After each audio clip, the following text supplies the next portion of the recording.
everyone. Welcome to Coach Quip. This is episode 157. I'm Coach Robyn. I'm Coach Chris. And today we're talking about Chicago Marathon, specifically the 12 most surprising things about the race. I love this approach. We've done a Chicago Marathon preview in the past. We will be doing one next week, so tune in to hear that again. But I like this idea of asking our athletes, like, what caught you off guard? Because every race is individual and specific to the area. And I feel like there are a lot of unique parts that you can very easily miss. So it's cool to put this on people's radar before they go out there. Yeah, definitely. Especially later in the race, which we put these kind of in chronological order of what you might experience on race day. So, you know, the beginning is the beginning and the end is more like the end. But if you're listening to this in real time and you follow us and subscribe, which you should. If you don't subscribe, hit subscribe, because then you're always going to get bubbled up because we try to time our Coach Quips very much with what's going on in the world. Chances are you're in taper. Chances are you might be having taper crazies, in which case talk among yourselves. Keep us out of it. But check out also episode 108 for tips on surviving taper. I feel like even our most seasoned athletes, they are always surprised by how they feel specifically by marathon taper. You know, if you only race one or two a year or one every 2 years, I think it's just like, oh yeah, every single time. So episode 108, tune in. Yeah, and this is a great time because in theory, you have a little bit more time on your hands, right? We've cut back our long runs drastically, and also our daytime, our weekly sessions, like our weekday sessions, are a little bit more reserved, right? It's not, you're not giving up all of your work, but we're cutting back a little bit. So in theory, you have a little extra brain space, right? As you are processing your feelings during taper, this is a great time to strategize about the race. So, you know, taking these tips into consideration as you're visualizing or you're thinking about what you want to do or what you want to look for, we've got 12 tips for you coming up right now. And these came straight from our athletes, which we love. We asked them and they answered, and I think they had fun thinking about them, and they, more than anything, want to share them with you so that you have things to look forward to, good, bad, and ugly. Yeah, so let's start it off. The first tip that we have is when you are coming in and you're lining up, if you are in a later corral, pack a snack. This is, this is a tip that could save a lot of people's races. Yes. You can be standing there for an hour to an hour and a half locked in the corral because of the deadlines with security and getting access into the area. So if you're stuck in that space, you have to remember that, it's packed into Grant Park area, right? So you're not able to go out and grab a There bar. are no food trucks. No food trucks, no vendors inside. So bring everything that you need in there. Pack a snack, pack a little bit of extra fluids that you can consume while you're waiting, and that could potentially save your day. I really love, I've been doing this a lot because we have had such a hot summer, having my athletes bring what I keep saying is like just a crappy bottle, like, like an Aquafina bottle, and putting whatever you've been, like whether it's a Noon in it or something, and just doing small sips on that too. So packing a snack to eat, because you will probably get a little bit hungry, or maybe a half breakfast of kind of what you ate, another replication, but then also having fluids and electrolytes on you too, that, none of that you have to, other than putting it in a trash can or a recycling bin, you don't have to carry on you. Mm-hmm. All right, next up is to follow the blue line. Not all races have this. We are very attuned to it. When it gets laid down, we get very excited about it. But here's the deal. Chicago Marathon puts down the perfect run tangent to run 26.2 miles. So if you follow the line and you're aware of the blue dotted line, you are going to actually run fewer miles than you might otherwise. We know that when you run a marathon, if you bounce a lot and have kind of poor form, that you can run up to a 10K vertically, which is cray-cray, right? But we've actually seen athletes add up to a half mile extra just going back and forth or taking the wide route instead of the direct route. So, this is a really great way to have a true distance feel, and especially if it's your first time running Chicago, get familiar with where that line is. It's pretty darn bright blue, and follow it. Yeah, it's always so exciting in that week leading up to the marathon to see the line go down. And I have never met or coached an athlete who has run a marathon that was exactly 26.2. Correct, same. And so you do have the option to really get closer to that number. And I think that really matters on race day. We want to make sure that we're conserving our energy and putting it in towards the race time. And, all of those steps count when you're swinging wide or you're going out to high five people along an edge or whatever. So, if that's what your plan is and you want to do that to have fun, just know that you're going to be adding on a little extra time. Your most direct route is all laid out for you. Yes, in blue. Next up is the power of the porta potties. So you knew we were going to talk about this. Yeah. I mean, it's the marathon. It happens. It's kind of like embedded in the undertone of every running conversation, I feel like. But the real strategy here is to, if you can, and particularly for those people in the later corrals, you have the option to just like keep circling through the line in corral. You got time. But once you hit the course, what happens if you have to go or you couldn't go before because of the lines or what have you?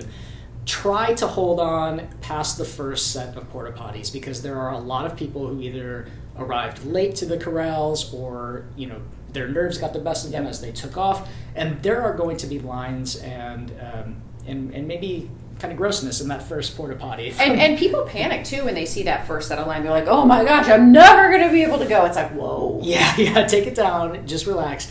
If you can make it to the second set, that's around mile 3, and then the next ones after that are about mile 5 and 6. So if you can make it past that first one, you will be have a shorter line and probably a little bit easier access to those porta potties later on. That said, don't poop yourself because you listen to this podcast. But there are plenty of options out there for porta potties. So the first one, if you can make it past, do that. Next up, Chicago is logistically smooth AF. It is. If you run other majors, especially, I mean, if you think about what we have to do for New York and Boston, it really is such a great thing to basically have you start and stop in the same space. It's easy for you mentally, physically, your loved ones to be able to drop you off and pick you up. It really does allow you to kind of take in the rest of the race, knowing that you're just going back to the center. Along with that, I love that you don't have to commute an extra space, drop a bag and then go to the starting line, right? So a point-to-point race is a thing. It's a special thing, but it's so much easier this way.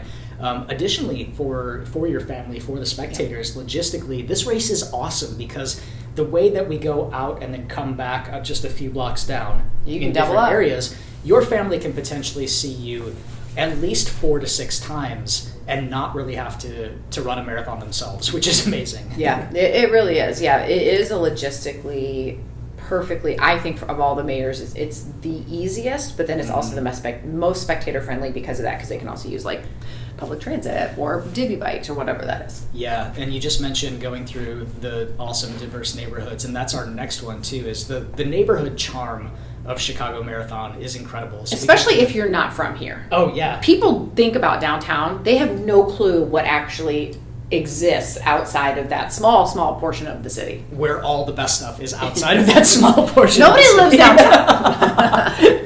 It's one of those things, no matter what city you're in, I feel like there's always a neighborhood. When I lived in New York, we would never go to Times Square unless people were visiting and you had to. It's sort of like that. And so the real people who live here know that there are so many amazing neighborhoods, and they really show out for the marathon. So each individual neighborhood has a special flavor that they bring. There are plenty of performances, DJs, bands. We have the crowd support in different areas, and not just the crowd support, I think also the food that comes out too. Yeah. So you'll get orange slices in one spot, you'll get I don't know, just local neighborhood treats that people bring out.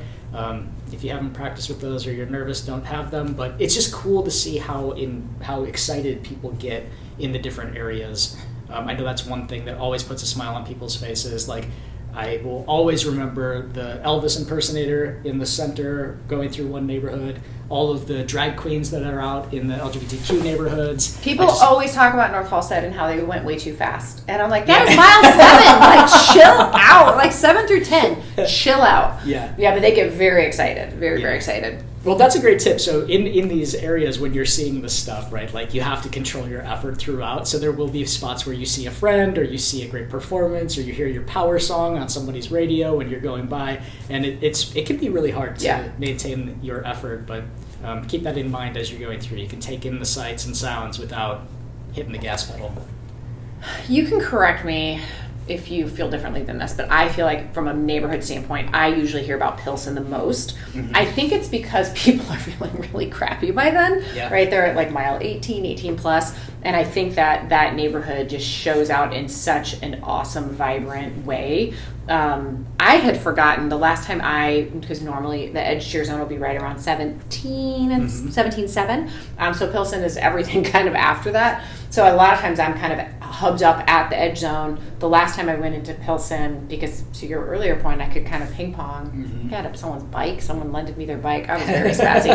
But I had forgotten just how unique the noises are. You know, that people are bringing like pots out and banging them with metal spoons. And just awesome. Such a different attention-getting way to kind of go through it. And the runners, I mean, they look bedraggled, but they look alert because of it. So just be aware of it and soak it in.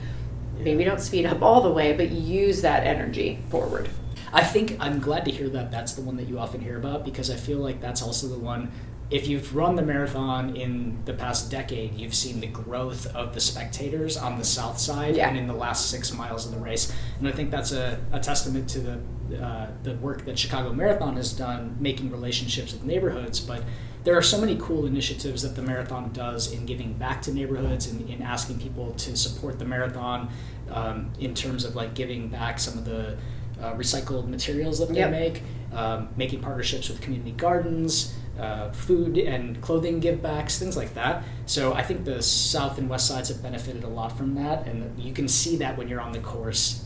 That sort of excitement wasn't always there. No. And Even 5 years ago it wasn't there. And you can tell when you run through it that people are just excited to be there, that they're like the new hit on the tour. So you can really gather energy from that last part. And we have a couple more of these that pertain to the south and west as well. Yeah. Next up is a straight logistical one. It is the red carpet. So you are going to pass, I don't even remember how many, like 7 bridges, something like that. It's a lot. Because Chicago has, in a surprise to some people, it's got a lot of waterways. It's kind of Venetian in that sense, right? Chicago, so that we can get snow and ice and everything through, and a lot of the bridges actually do go up, it's these pretty large grates. So the bank and Chicago Marathon goes ahead and rolls out these giant red carpets over the bridges so that you have traction, which is helpful. Yeah.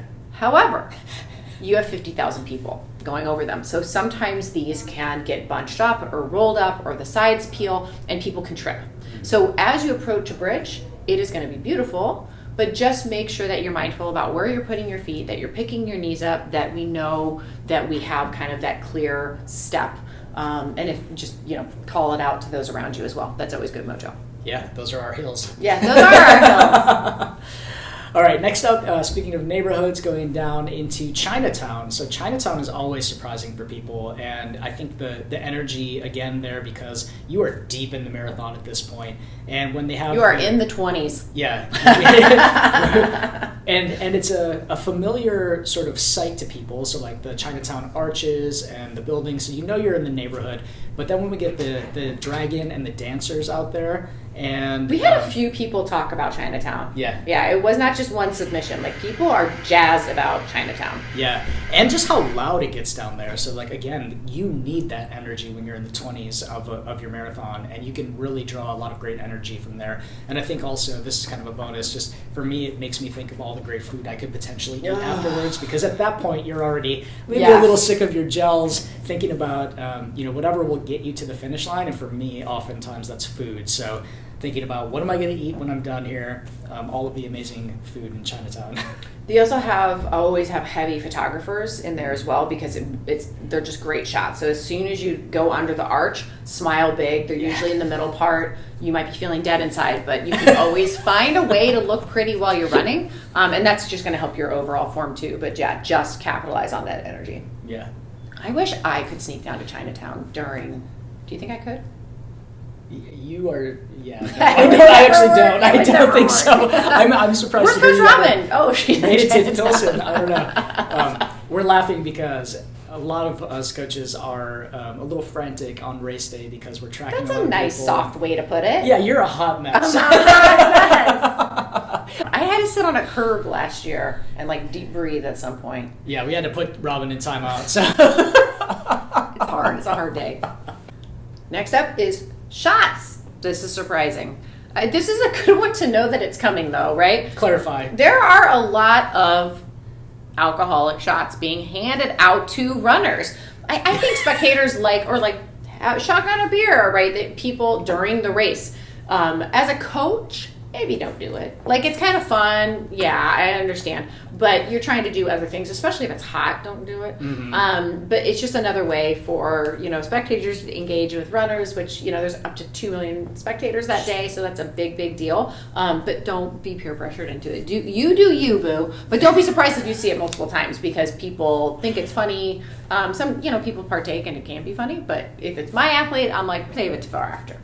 Yeah, listen, if you are not Chicago local and you're coming in for this race and you've never had Malort before, don't take that on. Good point, but let's get specific. Mid-race might not be the best time, but it might also be the best time. So depending on your race goals, you can make your own choices. But yes, it's called Malort, and it's a Chicago classic. It is special. Next up is dog count. You will not believe the number of dogs that people bring to the course to watch the runners. And if you are a person who loves dogs, this is a great opportunity to tick those miles past by counting the cute ones. I heard that Chicago has the most dogs per capita of any major city. Oh, I have 3, so I'm... Yeah, I'm you're tilting it. I have none, but yeah, no, I could see that. So I think that's also why people notice it so much on the course. I know for me personally, it definitely alleviates some pain. Yeah. We will have none at the edge cheer zone. Oh yeah, too much. You will see plenty on the course. Yeah, and this is just, again, a great way that when a marathon is all about mind games, right? And it's about how can you get yourself through to the next mile marker or aid station or whatever it is. And this is a great way, if you are a dog person, to just count them as you go by. Maybe not the entire race, but I'd be curious if somebody was going to have a little hand counter. That's how you would do it. Yeah, just click it. I would have to, yeah. Yeah. If anybody does that, let Coach Chris know what you came up with. Yeah, what would be your guess? Wait, let's come up with our own guesses. Okay. Okay, I have a number. Go. 155. 347. Wow! Please, somebody do this! That's 26 miles of dogs. I feel like, in some of those areas that are... Are they going by a dog park? Sure, if you go by a dog park, you get to count them all. Yeah. But, yeah. It's 26 miles, It's true. You got 2 sides of the street. Who knows? You're probably closer, but I'm aspirational I'm number. really impressed by this number. Please, somebody do this for us. Next up is also great energy, and it is the run clubs. Coach Chris talked about this, about how much effort Chicago Marathon has really put toward making sure that we have true representation of what makes Chicago, Chicago, especially in the back third of the race. And this is something I think last year that we felt just turned up, and I have already seen the map this year. It's turned up even more. If you don't know, Chicago is having quite the renaissance with run clubs. We have them everywhere. Everybody loves to do everything all the time, sometimes to the chagrin of coaches. But the cool part is that a lot of these actually set up in the back third. So from mile 17 onward, we know that it gets hard. And this is really where we have the highest concentration. So if you are local or not, or however you want to roll it, just know that from 17 forward, I've said this before, we're the city of big shoulders. We are ready to carry you. Wear your crew on your shirt, wear your name on your shirt. Those clubs are going to be going ape, because chances are you're running next to somebody that they know if they don't know you, and you're going to hear us before you see us. Yeah, not just those clubs. I mean, we go wild for every run club that we see. Yeah. So this is why none of us will have a voice all the following week, because every time we see a club that we know, even if we don't know that person, we're going to shout it out. We're going to shout it out. Also, just a shout out to our aid station at mile 17.7-ish, like you said. We always have DJ Kelso or some stand-in DJ. Oh, no, DJ Kelso's coming. DJ Kelso is coming. DJ Kelso, and then our power songs. So we'll be asking our runners to submit their power songs soon. Yep, they already did. They already did. Yep. Oh, great. Well, we've already asked, so they're submitting. Okay, so Actively you are submitting. If you have not and you're running, please submit your song. But you cannot underestimate the way that your whole race can change at that point, with the energy from seeing your friends and your teammates and getting your, whatever you need from that aid station. So yeah, absolutely. Yeah. All right, next up is the BioFreeze spray zone. This is my favorite one. Is it? Yeah, because it's one that I hear about, but then I always kind of forget about, and I think it really can impact your race. Yeah, so this was not my favorite one, but I think I'm scarred from the expo where BioFreeze had like these two dudes in these Zentai suits. It was really awkward, and they were like, I don't know what they were supposed to be. They were like BioFreeze, and I just didn't understand it. So now I understand that that's what they wear, like the suit, so they don't get the BioFreeze on them. Yeah. Because can you imagine if you It would be very burning. your whole body would be biofrozen. But if you are feeling any aches and pains at mile 22-ish, there is a BioFreeze spray zone where you can ask people to just spray you with the good stuff. You just run through it. You run through it? Yeah. Is it just spraying? Yeah, they're as just you run? yeah. It's like it's a zone, and they're just and then you hold your breath and go. Oh wow. Okay, so I did not realize that was the way that. Imagine like misters. Yeah. But with BioFreeze, Okay. and of course they're not super high because we don't need to spray your face, but Yeah, bottom half, yeah. Okay, so then if you need it, stop and spin, maybe. Make sure you get what you need. But make sure you hold your breath as you go through. That's kind of the big tip there. What do you like about it? I love BioFreeze, first of Okay. all. Just in general. I think Sponsor us. I love the timing of it. I think it's really smart to give, especially if it's warmer. Mm-hmm. You know, it can make you feel cooler. It's just one of those things that like wakes you up. My first marathon, I got given an orange slice. Mm-hmm. And it like changed everything. It just like woke me up. It completely changed my attitude. And I think BioFreeze has the ability to do that. And especially when it's our legs that are dead and our spirits might still be high and our hearts might still be like, let's go. It's just our legs aren't turning over. It can give people that edge. Yeah, definitely. And the smell of it. I love it. The smell is really good, and I think that can kind of... Wake you up. Exactly. It wakes you up. Okay, I see. When you need it the most. I see. Okay. Tip number 11 is... If you find me at the BioFreeze zone. Coach After Robyn has Chinatown. sprayed, right? You're like, where is she? I'm putting an air tag on you that day. I want to know where you go. Find me on a divvy. Last but not least, beer. You're like, what? So this actually is surprising. Chicago is the only world marathon major out of all 6. It is the only one that has beer at the finish line. I believe it's Goose Island as well, which was locally founded. And it is a big deal. I think it is expected somewhat at most races to have something like that at the finish, but it is a big deal that a world marathon major has it.